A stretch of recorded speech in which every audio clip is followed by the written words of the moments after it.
وقل، اور محبوب آپ فرمائیے، انی انا النذیر المبین، بے شک میں تو کھلا ڈر سنانے والا ہوں، کما جیسا کہ انزلنا ہم نے نازل کیا، علی المقتسمین تقسیم کرنے والوں پر، الذین وہ لوگ، جعلوا القرآن عیدین قرآن کے بارے میں انہوں نے اپنی سوچ کو تقسیم کر لیا۔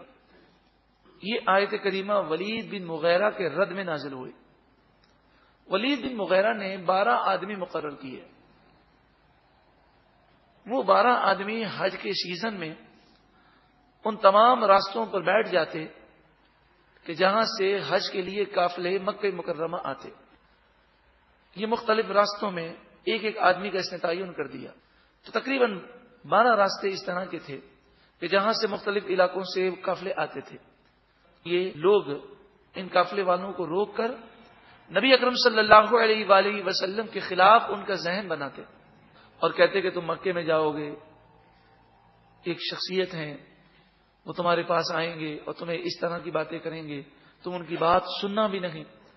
اور پھر وہ نبی اکرم صلی اللہ علیہ وآلہ وسلم کی ایسی ایسی بے ادبیاں کرتے کہ وہ ہم زبان پہ نہیں لا سکتے۔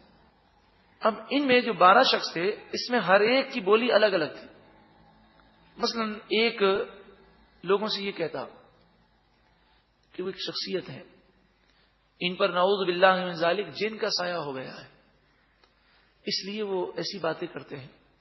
اب آپ بتائیے، کسی کو یہ کہہ دیا جائے کہ فلاں پر جن کا سایہ ہے تو انسان کو خوف محسوس ہوتا ہے، کیونکہ جس پر جن کا سایہ ہوتا ہے وہ کبھی کبھی جن اس پر اثر کرتا ہے اور وہ ماردھار بھی کر دیتا ہے۔ کسی کو کہا جائے کہ فلاں مجنون ہے تو انسان اس کے قریب جاتے ہوئے ڈرتا ہے۔ یہ اسلام کو روکنے کے لیے نعوذ باللہ من ذالک، استغفر اللہ، پیارے محبوب کریم صلی اللہ علیہ وآلہ وسلم کی کیسی کیسی بے ادبیاں کرتے۔ قربان جائیے میرے محبوب کی ادا پر کہ آپ پھر بھی تبلیغ دین کرتے۔ آج ہمیں کوئی تبلیغ دین کرنے کی وجہ سے کوئی ہم پر تہمت لگا دے، بہتان لگائے، ہمیں بدنام کرنے کی کوشش کرے تو ہم پریشان ہو جاتے ہیں۔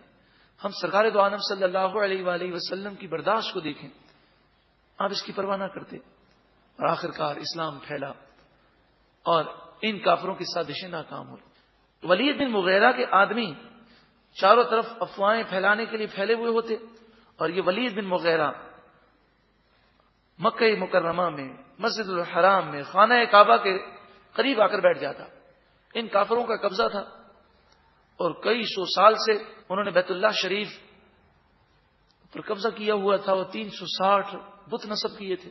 اب جو بھی طواف کے لیے آتا تو یہ خیال کرتا کہ کوئی قافلے والا ایسا تو ہو سکتا ہے کہ جس کو میرا کوئی آدمی نہ ملا ہو، لیکن طواف تو ہر کوئی کرے گا۔ تو یہاں پر یہ زور زور سے لوگوں کو کہتا۔ ان 12 افراد کو بھی اور ولید بن مغیرہ کو بھی اللہ تبارک و تعالی نے ہلاک فرمایا، اور ایک روایت کے مطابق غزوہ بدر کے موقع پر سب ہی مارے گئے، اور کچھ اس سے پہلے ہی ہلاک ہوئے۔ فَوَرَبِّكَ لَنَسْأَلَنَّهُمْ أَجْمَعِينَ، بس آپ کے رب کی قسم، ضرور بضرور ہم ان سب سے پوچھیں گے، عَمَّا كَانُوا يَعْمَلُونَ، ان تمام کاموں کے بارے میں جو وہ کیا کرتے تھے۔ ان سے یہ سوال ہم کل بروز قیامت ضرور کریں گے کہ انہوں نے ہمارے محبوب کی بے ادبیاں کیوں کی۔